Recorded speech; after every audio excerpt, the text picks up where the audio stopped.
ተስፋ ሊቆርጡ ሲሉ ከውስጥ ያሉት በኒ ቁረይዛዎች ስምምነቱን ጣሱና ከጀርባ ረሱልን ሰለላሁ ዐለይሂ ወሰለም ሙስሊሞችን ለመውጋት ተነሱ። ይሄ ዜና ለነብዩ ሰለላሁ ዐለይሂ ወሰለም ደረሳቸው። እንዲጣራ ላኩ። ወሬው ትክክለኛ ነው። በጣም ደነገጡ ይላል ታሪኩ። ይህን ጦር ለመመከት ቆመናል፣ ቀንሼ ብልክ እነዚህ መጋፈጥ አልችልም፣ ከባድ አደጋ ውስጥ ናቸው። በጣም ተጨነቁ። አላህ ቁርአኑን እዚሁ ጋር የጠቀሰው ወኢዛገቲል አብሳር ወበለገቲል ቁሉቡል ሐናጀር። ከባድ ነበረ ክስተቱ። በዚህ ክስተት ላይ ረሱል ሰለላሁ ዐለይሂ ወሰለም በጣም ጭንቅ ሲላቸው ፎጣቸው እንዲለበሱና ጌታቸውን ማውራት ጀመሩ። ፎጣውን ከፈቱና አብሽሩ ሙስሊሞች፣ አላህም ያመጣልን ነስር አለ። የት ይምጣ ነስሩ? አላህ አንድ ሰው ላከላቸው። እዚህ ጋር ቴክኒክም እንድትወስዱ አንድ ይህ ግለሰብ ስሙ ኑዓይም እብኑ መስዑድ አልዓሚር የሚባል የገጠፋኖቹ ጎሳ ለበኒ ቁረይዛም ወዳጅ መጣና የአላህ መልእክተኛ አላቸው። ነዓም አሉት ሰለላሁ ዐለይሂ ወሰለም።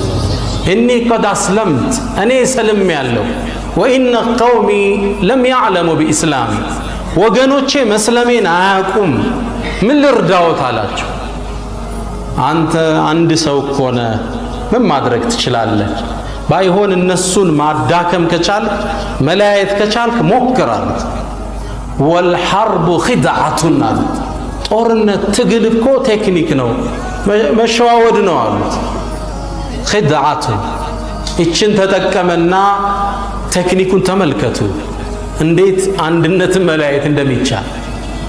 ሄደ ወደ በኒ ቁረይዛዎች፣ መዲና ውስጥ ነው የሚኖሩት። እናንተ በኒ ቁረይዛ ወዳጅነቴን እናንተ የኔን ታቆይል እንዴ አላቸው።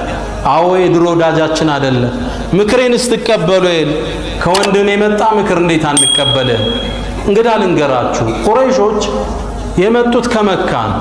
ጦርነቱ ከተሳካ ዘርፎ ይመለሳል፣ ካልተሳካ እግሬ አውጭኝ ወደ ሀገራቸው ይመለሳሉ።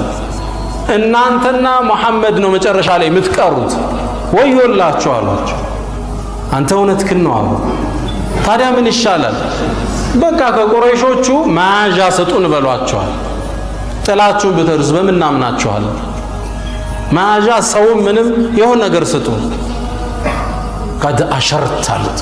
በእርግጥ ትክክለኛ ምክር ሰጠህናል። እነሱ ወደ ቁረይሽ መልእክት ሳይልኩ እሱ ቀደመና የደረሰ ቁረይሾች ጋር